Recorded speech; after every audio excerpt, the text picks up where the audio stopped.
Greetings, program. You have uploaded your consciousness onto the grid of Renegade Files, your underground connection to paranormal investigations, unsolved mysteries, and cultural deep dives. You are now in the company of outcasts. I'm your host, Lex Gordon, and I fight for the users from the Jungle Villa outpost deep in the uncharted tropics. This is Renegade Files episode 95, Secret Societies, Satanism, and the Entertainment Cult.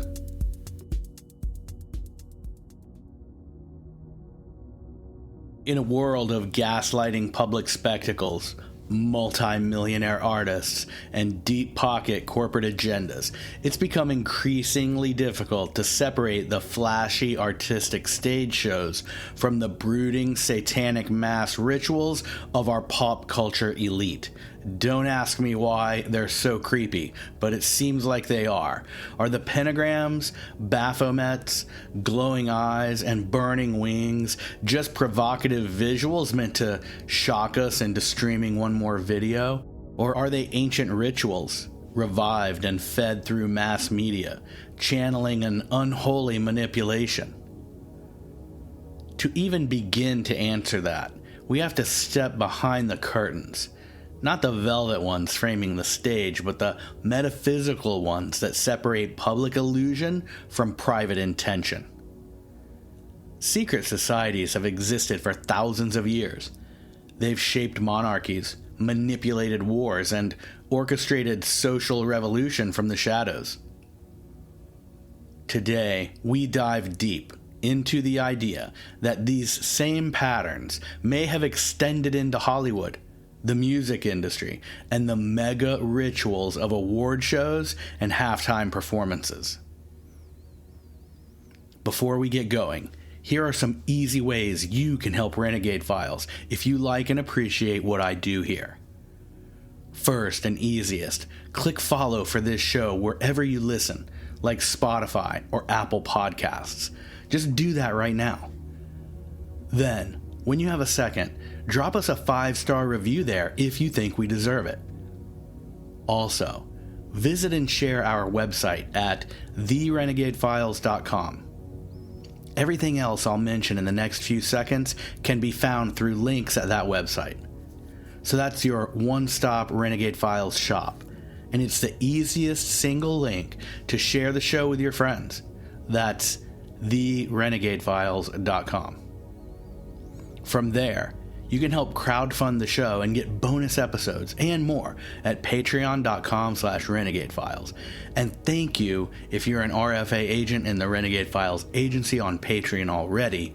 You make all this possible. Listen, watch, and follow us on YouTube. Follow us on Instagram. Just look for Renegade Files there and hit follow. And subscribe to my free Substack newsletter called Renegade Signals.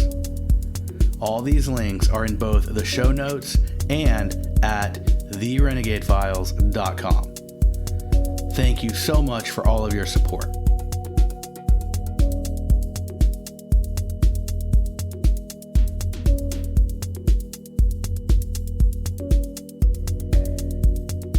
Come along now, my fellow explorer, as we dive deep into secret societies, Satanism, and the entertainment cult. The entertainment cult. Entertainment cult.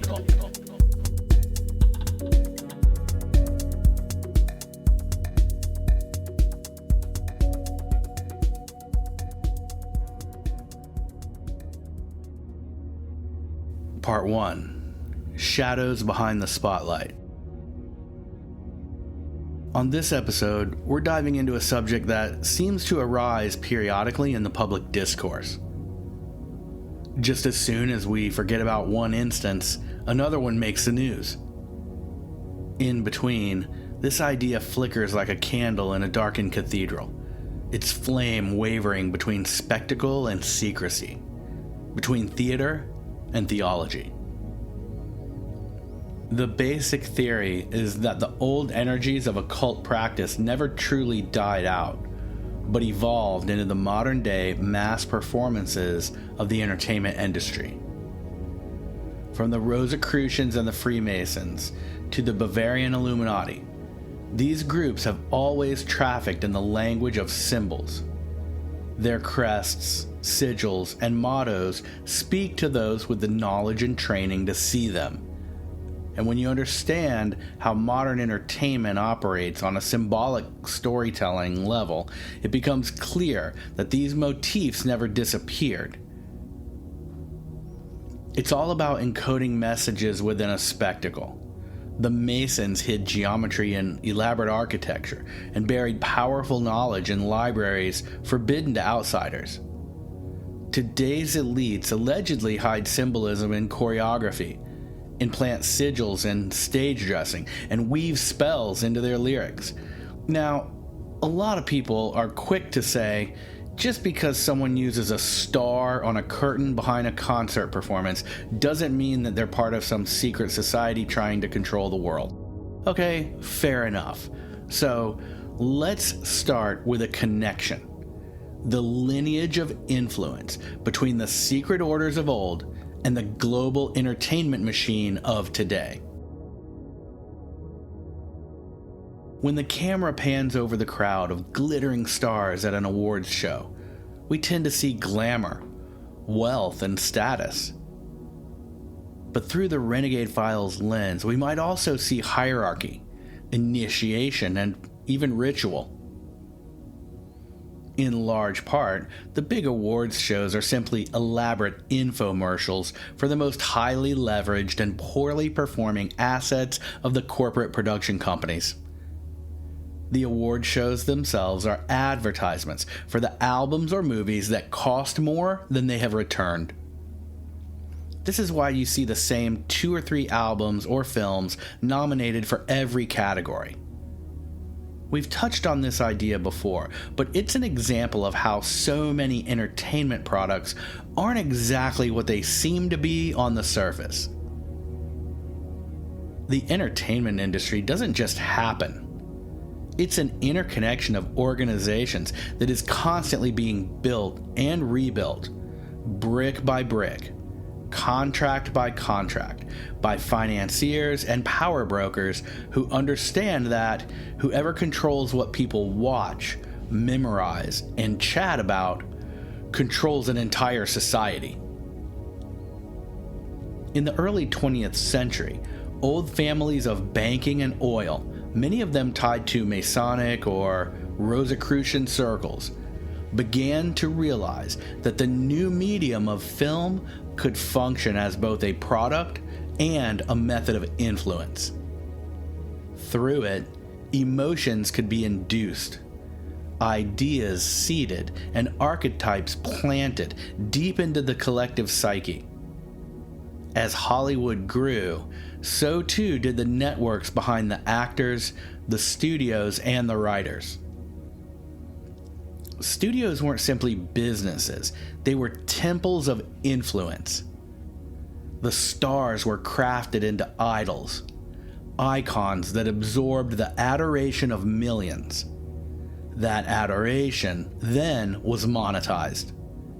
But this also created something more subtle. A mechanism for collecting human energy, focus, and attention. Today, attention is the second most valuable currency in the esoteric economy, second only to influence, which is using that attention to get a result from the attentive. This is not an accident, and as the entertainment industry became digital and Wi-Fi enabled, that attention and influence has been put into the very hands of the population on a virtually 24/7 basis. In the book, The Age of AI and Our Human Future, Henry Kissinger writes, quote, "The irony is that even as digitization is making an increasing amount of information available, it is diminishing the space required for deep, concentrated thought. When information is contextualized, it becomes knowledge.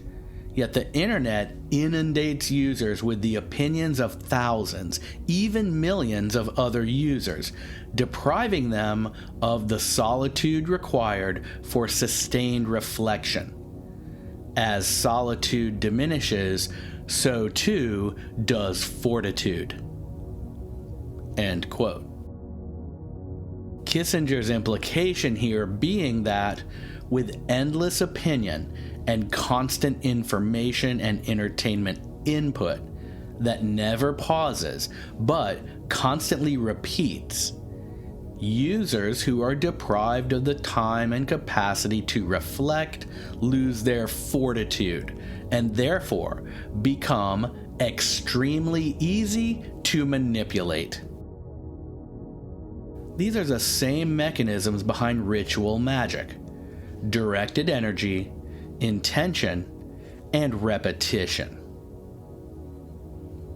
In the rest of this section, I'll explain exactly how the secret societies of old evolved into the modern intelligence apparatus and the way these mechanisms infiltrated the entertainment industry and why. When people talk about secret societies, they usually begin in the mists of 18th century, where candlelit rooms and whispered oaths gave rise to organizations promising wisdom and unity, but often practicing the ways of power and control. The Freemasons, the Rosicrucians, the Bavarian Illuminati each claimed to safeguard hidden knowledge, and their elaborate systems of symbols were meant to elevate the initiate beyond the ordinary world. But what began as esoteric philosophy evolved into something much larger, a mechanism for influence, wrapped in the language of enlightenment.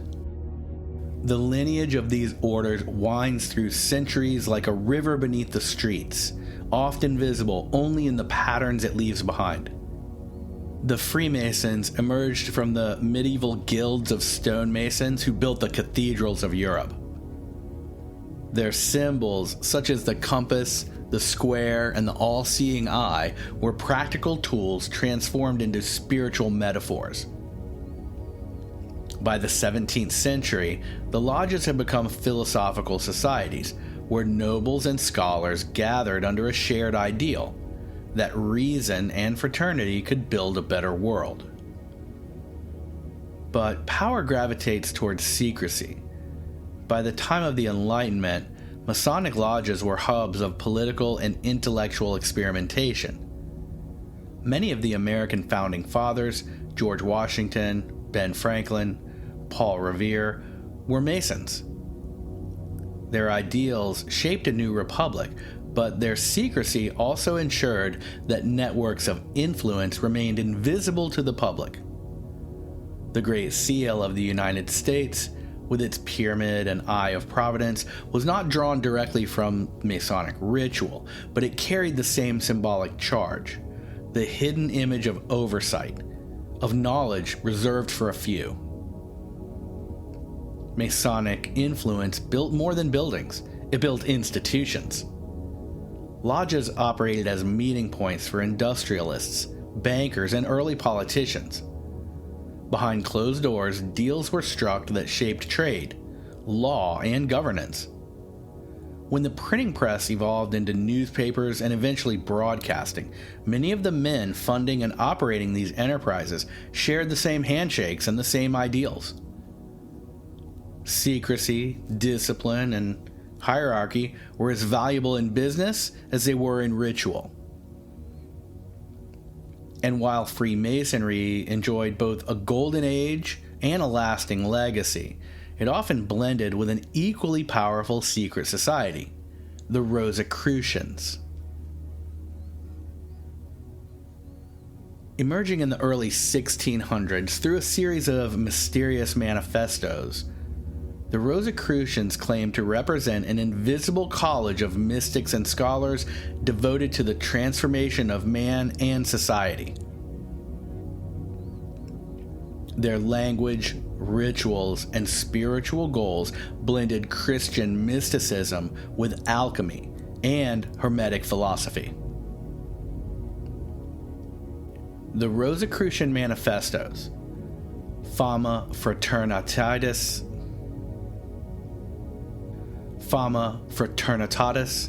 and Confessio Fraternitatis called for a secret brotherhood that would guide humanity through subversive and hidden wisdom rather than simple and overt power. It was the Rosicrucians, perhaps more than any other secret society, who set a precedent for unseen influence steering the course of civilization. The Rosicrucian vision became a mythic foundation for many later societies. Their use of allegory and anonymity made it nearly impossible to distinguish between genuine practitioners and opportunistic imitators. Their ideals slowly but steadily permeated the fine arts and liberal arts education systems, and as a result, these ideas became woven into the arts, the sciences, and eventually the entire entertainment industry itself. In the 12th century, figures like Walt Disney, fascinated by alchemy, symbolism, and myth, channeled these currents into mass culture. The lines between occult philosophy and children's storytelling blurred, and ancient archetypes were reborn as animated icons. Which brings us to the big dog on the block, the Illuminati.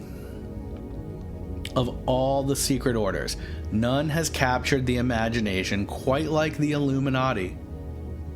Founded in 1776 by Adam Weishaupt, a professor of canon law in Bavaria, the Illuminati sought to replace religious superstition with reason, and monarchy with meritocracy. But ironically, its methods, initiation, secrecy, and infiltration mirrored the very authoritarianism it claimed to oppose. Eventually, the Bavarian government banned this group, but its legend endured. Rumors spread that Weishaupt's ideas survived in the underground, merging with Masonic lodges and political cabals. The concept of an all-seeing elite pulling the strings of power became an enduring myth, one that evolved with each new age of media. When radio and cinema became dominant in the 20th century, whispers of the new Illuminati found a new audience. Some believed the entertainment industry was their most powerful front. They believed it shaped mass consciousness, turning individuals into icons and presenting these icons as gods to move the masses. Modern scholars like Mark Dice, Isaac Weishaupt, and Fritz Springmeier have explored how Illuminati themes of initiation, duality, and ritual sacrifice appear over and over in pop culture, often dismissed as coincidence by the mainstream, yet recurring with uncanny precision. The pyramid, the single eye, the black and white checkerboard floor all reappear in music videos, stage designs, and album covers, often from artists who speak openly about transformation, possession, and rebirth, about their alter egos, the dying of their old self, selling their souls, and the sacrifices their careers have been built upon. If the old Illuminati dreamed of controlling the hearts and minds of society, today's digital landscape has realized that vision beyond their wildest imagination. The algorithms tirelessly seek and identify new initiates. Automated systems sort human attention like acolytes sorting souls. Then, the 19th and early 20th centuries saw these secret traditions merge with industrial capitalism. Members of elite fraternities became financiers, media moguls, and politicians. Many belonged to overlapping networks: Freemasonic lodges, Yale's Skull and Bones, the Bohemian Club in California, and the Round Table groups in Britain. None of this is an accident. George Carlin once did an interview, and when someone scoffed at the idea of a large, organized cabal of black ops controlling the world, Carlin said that there doesn't need to be any organized committee of people who meet in a room to decide how to rule the masses, because all of these people went to the same universities, were members of the same fraternities, and belonged to the same clubs. They speak the same language and have the same broad ideas for the directions of the world, so their plans and ideas get implemented at high levels, and the ideas of others are systematically marginalized. This structure Carlin describes as familiar: secrecy, selective membership, and a focus on influence rather than visibility. In the age of the telegraph and the typewriter, these societies realized that control of information was the key to power. And as the mass media age dawned, they positioned themselves accordingly. By the 1920s, Hollywood had transformed from a cluster of independent dreamers into an industry dominated by a few studios. Men like Louis B. Mayer, Samuel Goldwyn, and Jack Warner built empires not only on storytelling, but on shaping cultural narratives. Their studios were fortresses of image making, where myths of American virtue, sexuality, and power were manufactured and exported worldwide. At the same time, government agencies began to see the same potential. The line between propaganda and entertainment blurred. During World War II, the U.S. Office of War Information worked directly with the Hollywood studios to embed patriotic messaging into films.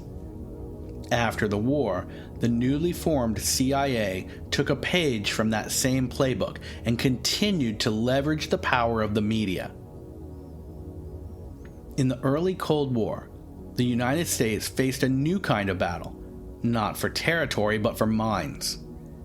The CIA's Operation Mockingbird built covert relationships with journalists, publishers, and media executives to shape the narrative of democracy and freedom. This is not conspiracy theory, it is documented fact. You can dive deep into the workings of Operation Mockingbird in Renegade Files episode 63. In Renegade Files episode 63, Propaganda. By the 1950s, major newspapers and television networks quietly echoed the priorities of intelligence briefings. Carl Bernstein, in his 1977 Rolling Stone investigation, revealed that more than 400 journalists either were or had been on the CIA's payroll. But the manipulation extended beyond the nightly news. Through front organizations like the Congress for Cultural Freedom, the CIA funded artists, writers, and musicians who embodied Western ideals.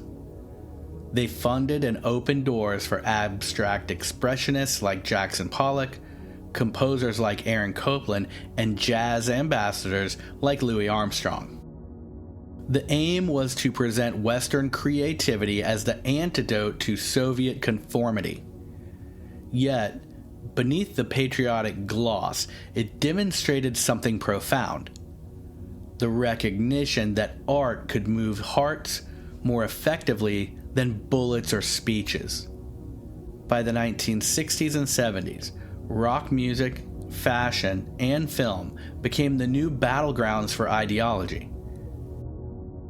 Intelligence agencies, advertisers, and corporate interests all vied to guide the counterculture. The result was paradoxical.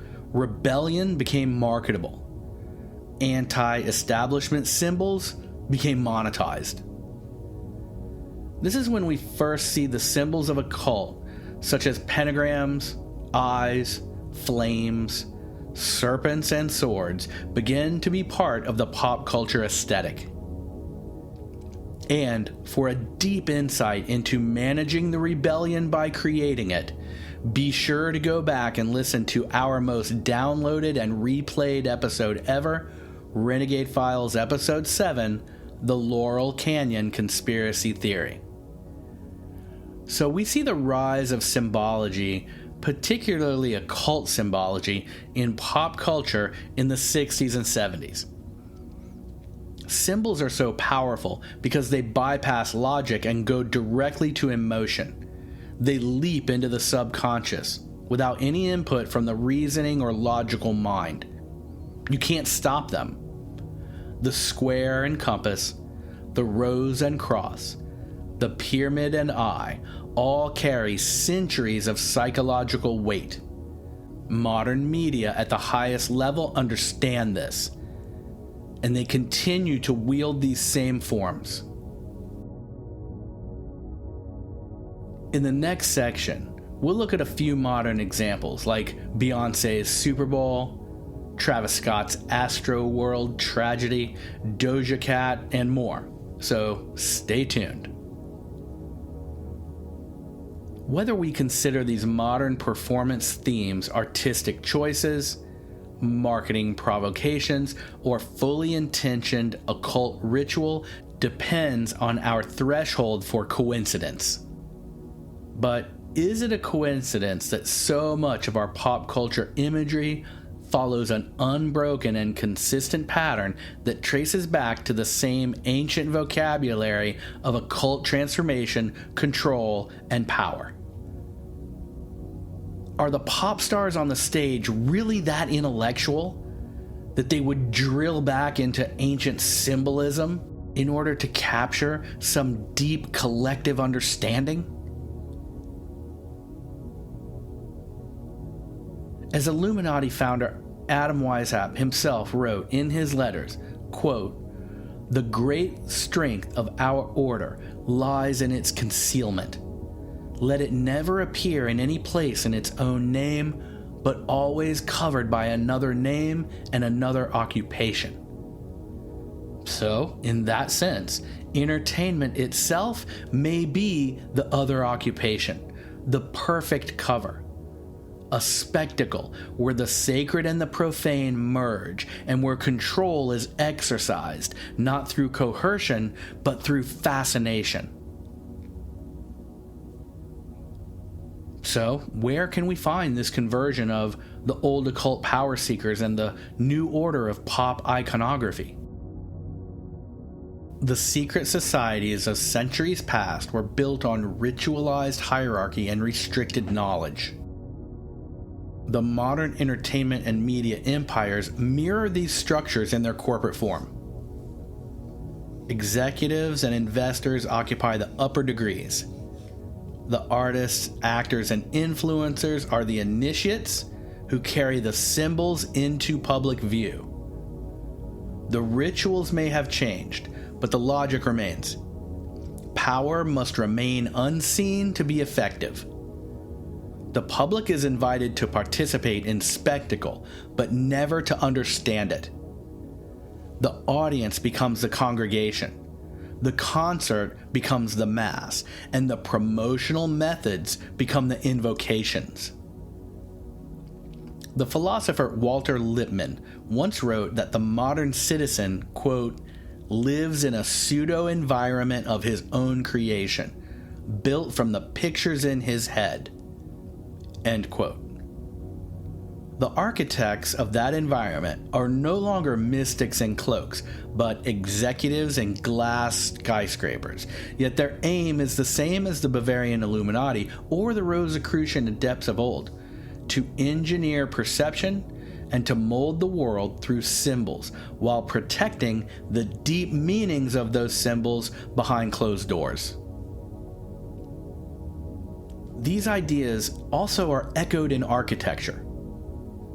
Look closely at the built environment of Hollywood and Silicon Valley, and you will find echoes of the same geometry once hidden in the cathedrals. The courtyard of the Paramount Pictures studio forms a giant compass and square when viewed from above. The layout of Washington, D.C., designed by Masonic architect Pierre L'Enfant, aligns with celestial patterns and numerological significance. Even the headquarters of modern tech giants, like Apple's ring-shaped campus and Google's labyrinth design, mirror ancient sacred spaces. The architecture of control remains ritualized, though its priests now wear earbuds and man purses instead of robes and swords. The old world gave way to the digital frontier. The tools of manipulation evolved from stone and parchment to pixels and screens, but the structure of secrecy, the worship of symbols, and the belief in elite enlightenment survived unchanged. In the 21st century, media corporations function as global temples. A small number of conglomerates, Disney, Comcast, Warner Brothers, Discovery, Sony, and Paramount, control the majority of entertainment consumed worldwide. Their influence extends into news, streaming, and even education. These corporations are not secret societies in the classical sense, but they operate along many of the same principles: centralized control, internal hierarchies, and initiation through allegiance. A select few shape all of the narratives that billions consume. The rituals are quarterly meetings and closed-door summits rather than blood oaths, but the end result is the same: a public guided by unseen hands. The Freemasonry compass appears in many corporate logos. Illuminati pyramids appear on currency and music videos alike. Maybe even a certain podcast called Renegade Files, and occult symbolism, once hidden below cathedral chambers, now glows from the stadium screens. And the public, ever hungry for meaning, stares into the light and calls it creative, brave, and groundbreaking. They chant to their goddess on stage the memorized phrases that she has taught them, and they call it entertainment. The lineage of secret societies is not a conspiracy frozen in the past. It's a cultural inheritance that is adapted to every new medium of human connection. What began as esoteric philosophy became the architecture of empire, the design of governance, and finally, the languages of mass culture. The old became the new, and not through revolution, but through evolution. The temple towers have reduced down into smartphones, the oaths into contracts, the sigils into branding, yet the whisper remains, the same ancient voice murmuring from the shadows of the stage. And its spell? Control. The light of the projector replaced the candle flame. The stage became the altar, and the glow of the screen, the new ritual. And how does this ritual of occult symbolism, mass participation, and cultural manipulation manifest in the modern industry itself? Well, let's keep diving deeper to find out, shall we? Part 2. The entertainment cult and the modern ritual. If Part 1 traced the bloodline of hidden societies through history, now let's follow their living descendants, the artists, directors, and moguls who have transformed the ancient rites of power into the language of modern spectacle. The new temples are arenas. The new rituals are streamed live, and the new gods and goddesses carry millions of followers in their digital congregations. The entertainment industry has always trafficked in illusion, but in recent decades, the illusions have deepened. They've become symbolic, even sacramental. What once appeared as shock value theatrics now resembles deliberate invocation, rituals of light, sound, and energy, and all of these echo the oldest magical traditions of control. Every civilization creates rituals to channel their emotion, to unify the group, and honor forces that are larger than our individual selves. In the ancient world, these rituals were overly religious. Sacrifices, processions, chants, all that. In the modern world, they are our concerts, our festivals, and our televised ceremonies. The settings are different, but the structure remains unchanged. A mass gathering, guided by sound and light, and overseen by a high priest of performance. When an artist steps onto a stage before tens of thousands of people, the energy that surges through the crowd is measurable. Literally. Scientists studying group psychology call this collective effervescence, the sensation of unity and transcendence that arises in a shared experience. It can be really cool. The ancients might have called this invocation, and these can be powerful moments. In the 20th century, the entertainment industry learned to capture that energy and sell it. They sell the addiction to it. It's why ticket prices are madness these days. But in doing so, they also revived the symbolic language of the occult: initiation, sacrifice, and rebirth. Maybe that's what it takes to draw that big of a crowd. From the psychedelic experiments of the 1960s to the shock theater of Alice Cooper and Marilyn Manson, artists have flirted with the aesthetics of the forbidden. Yet the imagery of recent decades has crossed a new threshold. Artists no longer just borrow from the occult. Now artists embody and exemplify it. And it isn't just this sort of veiled mysticism. It's become increasingly overtly satanic. Red suits and horns, right? Beyoncé occupies a near mythic place in modern pop culture. That idea alone is a mystery to me. But her performances, no offense if you like her performances blend empowerment, sexuality, and spirituality in ways that critics praise as visionary. I guess, I can see it. She's dynamic. Yet, beneath the glamour, there's a recurring symbolic thread: transformation through invocation of divine power. Most of what she leverages is the divine feminine, and there's a place for that, for sure.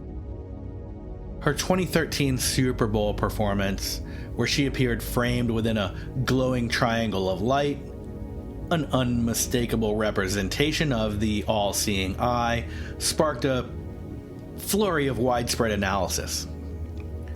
Some dismissed it as coincidence, others as a marketing ploy, but repeated motifs, pyramids, flames, duality, possession, all of these things appear again and again in her stage shows and videos. In Haunted and Mine, her movements mirror trance states. In Formation, she sinks into water like a baptism, ritual cleansing. In Black is King, she portrays herself as both goddess and priestess. She invokes imagery drawn from Egyptian and Christian symbology. To her biggest fans, this is all artistry, a celebration of cultural ancestry and spiritual power, and it may simply be that. But to analysts like Isaac Weisapt, who runs the Occult Symbolism in Pop Culture podcast, as you know, one of my favorites, the pattern reflects something deeper. Isaac describes performances such as Beyoncé's as essentially channeling ancient archetypes into mass ritual. The audience participates unknowingly, drawn into a pageant of mythic energy under the guise of pop spectacle. As Isaac notes, quote, "The language of the occult is symbolism. When an artist repeatedly encodes transformation, death, and rebirth through esoteric imagery, they're speaking that language, even if they claim it's metaphor." End quote. And well said. Now, whether Beyoncé's rituals are feminine reclamation or mass occult ritual may be open to interpretation, but what's undeniable is her consistent use of image and the deliberate precision with which every light, gesture, and frame contributes to this symbolic whole. The images that we see on screen or on stage at a Beyoncé concert are not there by accident ever. They are the result of countless hours of planning and design. What those images convey must also be by design, so it would seem. And if Beyoncé channels the divine, Travis Scott evokes the infernal. His 2021 Astroworld Festival tragedy stands as one of the most terrible intersections of entertainment and alleged ritual in modern memory. 8 people died and hundreds were injured during his performance in Houston, as far as I can tell, by trampling and crushing from the crowd surge, I think. And by many accounts, he realized this and continued to perform his song called No Escape, which became a tragic soundtrack to the events. The stage was constructed as a fiery portal, an open mouth through which Scott entered, surrounded by inverted crosses and glowing eyes. To the casual observer, this was stagecraft gone wrong, but to many who studied the scene, it resembled a sacrificial ritual. The portal motif, the inverted symbols, the imagery of ascension and descent all align with classical initiatory structure, the passage from life into death and back again. And isn't it odd that the guy has such an unassuming name? I mean, Travis Scott. That sounds like the guy with a pool cleaning business down the street, right? Anyway, videos from the night show Scott continuing to perform as chaos unfolded, chanting as bodies were lifted from the crowd. Whether he was aware of it or not, the scene echoed descriptions of ancient rites, where participants' ecstasy blurred the line between sacrifice and celebration. It is creepy. In the aftermath, mainstream media dismissed the occult interpretations as conspiracy theory. Of course. No satanic rapper with a portal and a hellfire upside-down cross stage singing a song called No Escape while people literally die in front of him could possibly be involved in any occult practice. You guys are a bunch of conspiracy theorists. Conspiracy theorists. Whatever. The official festival poster featured a giant eye and an astral doorway. The promotional materials referenced, quote, "see you on the other side." No thanks. Even the name Astroworld suggests a cosmological journey, a transcendent plane. A theme consisted with the hermetic maxim, as above, so below. What once took place in temples now happens under LED screens and pyrotechnic halos. And the best part of all this, for the occult elite, these modern rituals do not require belief. They only require participation. Which brings us to Doja Cat and inversion as art. Few artists have embodied the modern occult aesthetic as openly as Doja Cat.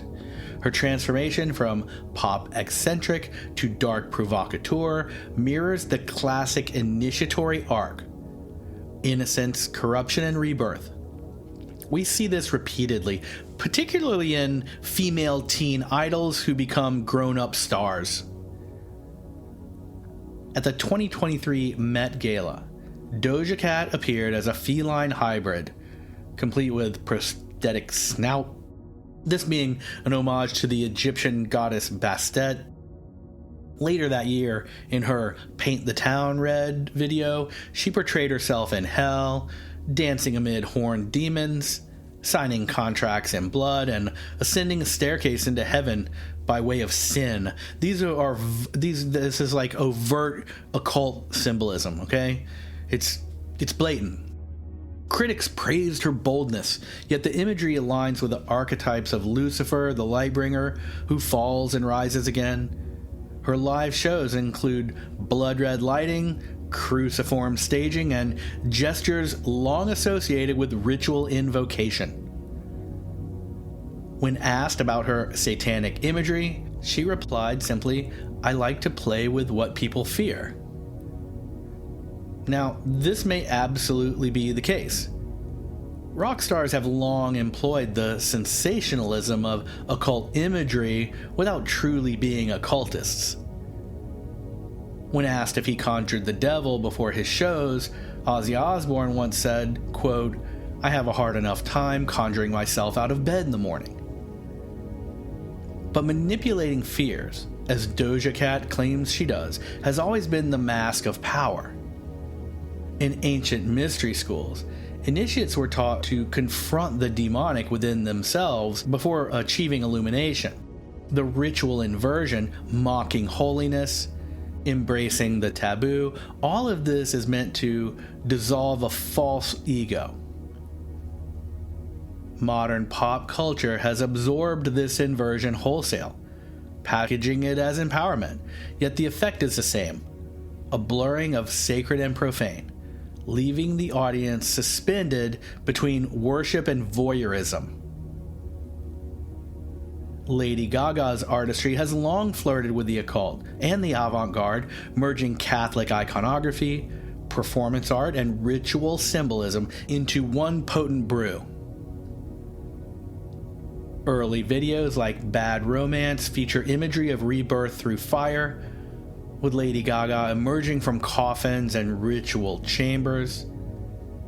In Alejandro, she appears dressed as a high priestess, leading a procession of monks in a pseudo-religious rite. Her collaboration with Marina Abramovich has brought Lady Gaga further into the orbit of contemporary occultism. You may know about Abramovich. She's that performance artist known for her esoteric installations and conducting what she calls spirit cooking, which are bizarre rituals of frankly disgusting recipes, I guess. I'm not going to go into it right now. But for some reason, all of that has fascinated Hillary Clinton and John Podesta, as evidenced by a few laudatory emails about Abramovich between those two. Supposedly, the Abramovich method uses sensory deprivation and symbolic movements to access higher consciousness, which mirrors the techniques of ancient mystery initiations, but seems like an odd, Richie art kid mockery of it all, in my humble opinion. And let me clarify that some of the ancient wisdom traditions and nature-based religions like pagan witchcraft and what evolved into Wicca, if looked into sincerely, can be a positive and balanced path in the world, and many who seek power over others would do well to study and follow one of those natural paths. But this is not what this is about. This is about a perversion of those ancient nature religions in attempts to leverage their influence while dodging the karma of pestering around with the free will of others.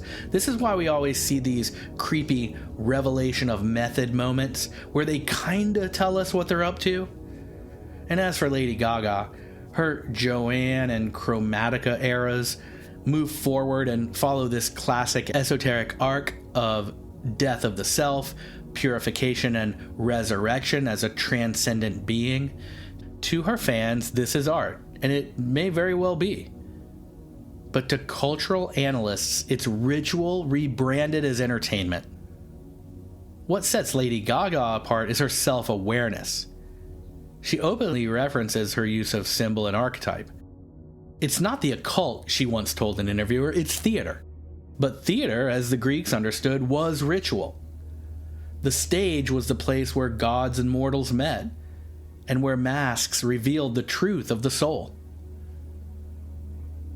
Whether Lady Gaga believes in magic or not, she seems to perform it with precision. And then we have The Weeknd, if that's how you say it, Weeknd, and the alchemy of identity. While some artists court the infernal, others pursue transformation in subtler ways. The Weeknd's long-form narrative, spanning albums like After Hours and Dawn FM, unfolds like a modern initiation ritual. His recurring themes of masks, death, transcendence all parallel the alchemical process of light to dark. These are the symbolic stages of purification and rebirth. His live shows and videos often depict him as a man consumed by fame, mutilated then reborn through fire. The use of crimson lighting, reflective surfaces, disembodied mannequins, all of this transforms pop performance into a sort of psychological ceremony. In interviews, he's described Dawn FM as a purgatory experience, a transitional state between life and the afterlife. The album's concept, a radio station guiding souls into acceptance, this mirrors ancient texts like the Egyptian Book of the Dead. The Weeknd doesn't traffic in overt satanic imagery, but his rituals are existential. The framework is the same, though, a journey through darkness toward illumination, conducted in front of the eyes of millions. The repetition of occult imagery in entertainment raises a central question. Is it conspiracy, coincidence, or commerce? Maybe it's all three. Symbols have power because they transcend language. They activate pre-intellect emotion. And in an age where attention is one of the most valuable commodities, symbols are the ultimate currency. Corporate marketing departments understand this instinctively. A pyramid or eye can evoke mystery and awe. An upside-down cross can trigger rebellion. A circle of light suggests transcendence. These images are not just accidental, they're archetypal triggers embedded in the collective unconscious. For centuries, secret societies guarded these symbols as tools of initiation. Now they appear in Super Bowl halftime shows and fashion ads. What was once sacred has become spectacle. But the psychological effect still works. When tens of millions of people watch a ritualized performance filled with occult symbolism, they are participating in it. Their emotional energy, focus, and synchronization of attention are the same elements ancient magicians provided from themselves alone or with a coven, and the goal was always to accomplish some intent. Whether the intent today is mystical or commercial, the mechanisms are the same, and far more powerful now because our modern media focuses the energy devoted not just from a coven of 13, but from millions. The artists on the stage are not the final power. They're the icons of a system that understands the alchemy of attention. Behind every world tour lies an architecture of financiers, producers, and media executives who determine what is seen, what is celebrated, and what is silenced. The philosopher Aldous Huxley warned that the future of control would not come through coercion, but through pleasure, through the engineering of desire. He called this, quote, a pharmacological method of making people love their servitude. Entertainment is that method perfected. When a performer channels the image of the sacred or the profane, they're not simply expressing art, they're directing psychic energy. The audience's belief, fear, and fascination are the raw materials. The result is a ritual economy where emotions generate profits. This invisible priesthood doesn't need to meet in lodges or catacombs. Its temples are boardrooms. Its sigils are logos. Its initiations occur in signing contracts. Yet its reach is no less profound than in the days of pledging oaths. The same patterns of control that once guided monarchs now guide media algorithms. Perhaps the most sinister transformation of all is the internalization of that ritual. The old secret societies sought to initiate members into secret wisdom. The modern entertainment cult initiates everyone through 24-hour streams propped up by social media. The rise of influencer culture has turned millions into micro-performers, each curating their own ritual of image and attention. One teen TikTok creator runs up to the camera from a few feet away and does the exact same dance in every 5-second video. The only variables are where she is and what she wears, and she gets multi-million views with every post, each with hundreds of thousands of reactions and thousands of comments. This translates into 7 figures a year in ad revenue and endorsements.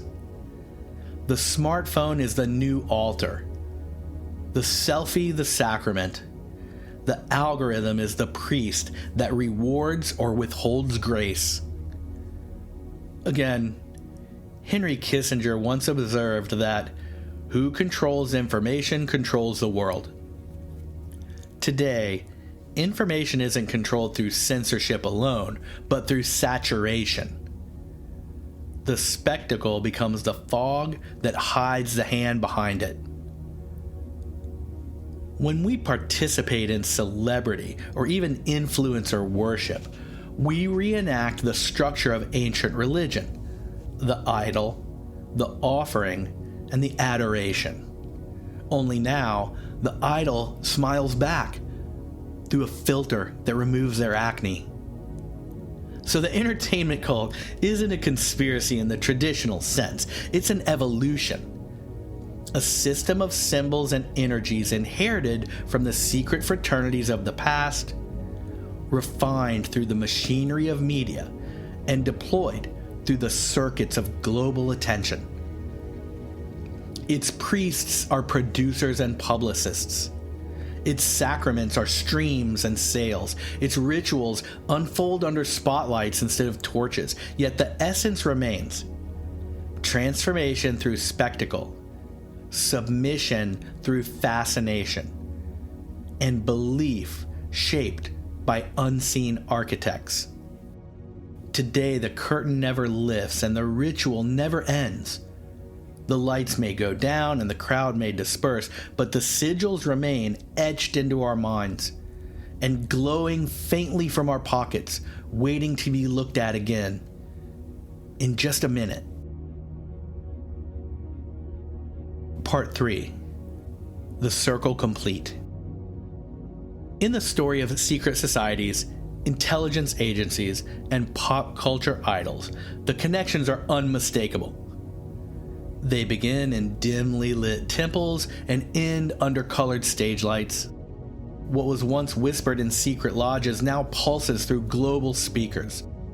The oaths have changed, but the symbols and possibly the intentions remain the same. To trace the arc from the Freemasons to the CIA, and from the CIA to the entertainment industry, is to trace a single line of evolution, a continuity of control disguised as progress. The modern world never abandoned ritual, we just industrialized it. The earliest secret societies, like the Rosicrucians and the Freemasons, were repositories of ancient wisdom and philosophical conclusions. They created a synthesis of mystical Christianity, Hermetic alchemy, and Pythagorean science. But their secrecy functioned on hierarchies. Only the highest initiates knew the full story. Symbols became the passwords, and allegory became their encryption. By the 18th century, when the Bavarian Illuminati emerged under Adam Weishaupt, the idea of a structured, hidden organization capable of covert influence had been born. Weishaupt's stated goal was to perfect the world through reason, and he did this by infiltration of lodges, universities, and courts. When the Enlightenment Revolution swept Europe and the American colonies, these secret societies provided the informal methods of establishing power, such as networking, ideological coordination, and the psychological art of initiation. The founding fathers of America moved in these secret society circles. The architecture and the very layout of Washington, D.C. itself encoded these ideals. Eventually, the magical Freemasons of the 19th century faded from public view, and they inspired many later institutions like think tanks, academic fraternities, and intelligence agencies. These adopted those same inner-outer dynamics. The public saw the face of this or that organization, but behind the scenes worked an initiatory elite. By the early 20th century, secrecy had become professionalized. The intelligence agencies, born out of Masonic and military lineages, developed methods of controlled deception, psyops, disinformation, and narrative. When the OSS morphed into the CIA in 1947, the new agency absorbed not only scientists and soldiers, but also journalists, filmmakers, and psychologists. The CIA became, in essence, the modern world's most powerful secret society, a network of initiation and compartmentalization operating through invisible hierarchies. Operation Mockingbird, revealed through congressional hearings decades later, showed how deeply this influence penetrated the media. Reporters were recorded as assets, editors as gatekeepers, and entire networks were subtly guided to maintain a consistent worldview favorable to American interests during the Cold War. Simultaneously, the Congress for Cultural Freedom, the CCF, operating through shell foundations, funded the post-war art and literary scenes. The method was subtle. Don't forbid ideas. Just flood the landscape with controlled ideas. This control extended into the production of music and cinema. During the Cold War, artists like Sinatra and Louis Armstrong were used in diplomatic tours. Hollywood films received covert support if they portrayed American heroism or anti-communist themes, and the Pentagon and the CIA eventually reviewed scripts, and this is a practice that allegedly still happens today. But the deeper transformation occurred when these cultural institutions began to internalize the methods of the secret orders. The triangle, the eye, the serpent, the flame, all of these found their way back into album covers, stage sets, and fashion shoots. In an age of information overload, symbols become extremely efficient carriers of meaning, and when they're backed by ancient psychological triggers like manipulated lighting, rhythm, and repetition, they become so powerful we may not even fully understand the levels. Crowds have often been the raw material for magic rituals. The Roman emperors knew this, as did the architects of the Third Reich.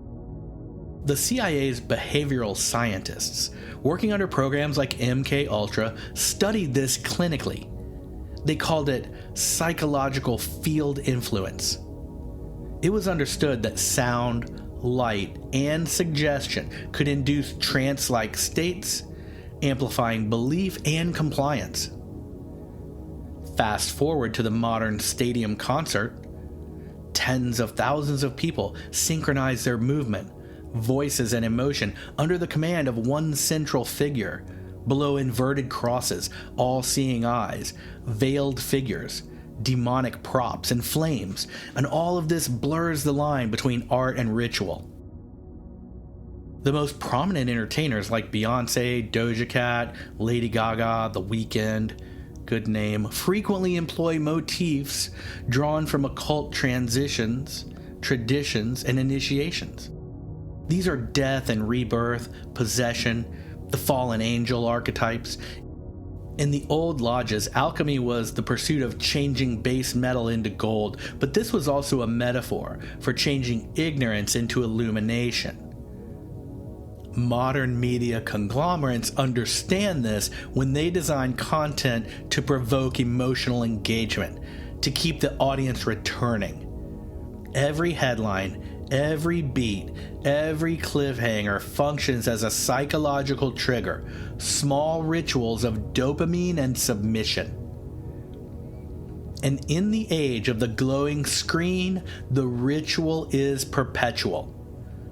We no longer have to attend the ceremony because we carry it with us. The entertainment cult is an ecosystem of commerce, psychology, and symbolism. Its operators may not all serve some single ideology, but they function with a shared logic. Keep the masses entranced. Keep the spectacle alive. Keep the ritual going and the cash will flow. It's tempting to call this sinister, but it may simply be human. Our perpetual need to weave mystery into meaning, to believe that behind the glitter and chaos, something coherent guides the dance. Whether that something is divine inspiration, psychological manipulation, or a lineage of hidden orders depends on how deep we want to look. The old societies promised illumination. The intelligence networks promised security. The entertainment cult promises escape. And all three deliver the same thing: enchantment, dressed up for the current era. The candles become stage lights, the high priestess a pop idol, and our attention is there so the sponsors can gather our clicks, our love, our idealistic agreement, and at the end of it all, our dollars. Thank you sincerely for diving deep into secret societies, Satanism, and the entertainment cult with me. Click follow for this show wherever you're listening right now, like Spotify or Apple Podcasts, and drop us a 5-star review there if you think we deserve it. Also, visit and share our website at therenegadefiles.com. And if you'd rather kick me a few bucks, then hand over your dollars to Satanists.